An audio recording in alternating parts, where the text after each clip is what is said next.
Welcome to Pocket Coaching with Dr. Kate Steiner. I'm excited to have you here with me today. Maybe this sounds a little familiar to you.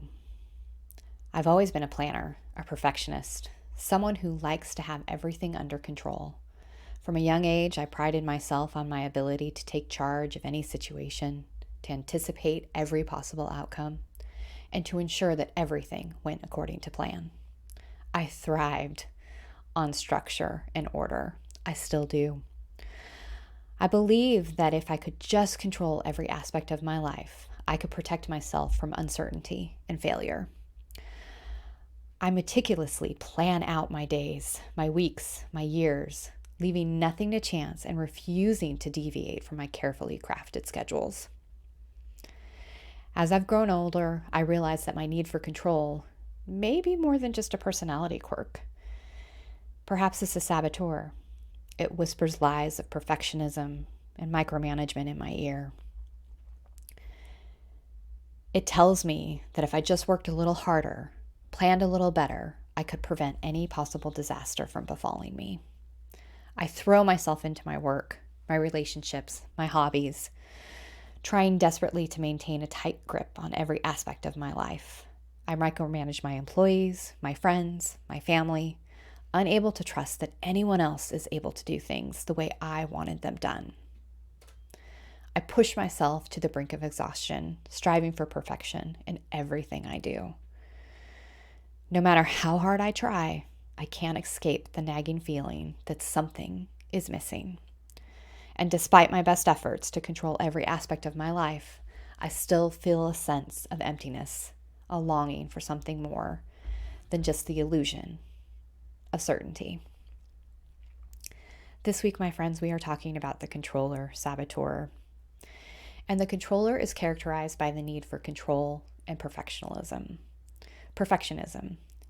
And when we're influenced by the controller, we often feel compelled to micromanage situations, we resist delegating tasks, and we struggle with flexibility and adaptability. Here are just a couple of tips to help quiet the controller's voice. First, practice letting go. Challenge the need for control by practicing to let go of outcomes and allowing things to unfold naturally. Trust the process. Embrace uncertainty and trust that things will work out, even if they don't go exactly as planned. 2, delegate responsibility. Learning to delegate tasks and responsibility to others, you have to trust in their abilities to handle them effectively. Recognize that you don't have to do everything yourself and that delegating can empower others and foster collaboration. And with that, recognize that not everything has to be done the way you would do it. Give others the freedom to control and do things the way that they think works best for them. Third, set boundaries. Establish clear boundaries around your time, your energy, your resources. Learn to say no to additional responsibilities or commitments that exceed your capacity. Define your capacity. Or maybe they aren't aligned with your priorities. Define those priorities. Setting boundaries can help prevent burnout and overwhelm. And finally, focus on the progress, not perfection.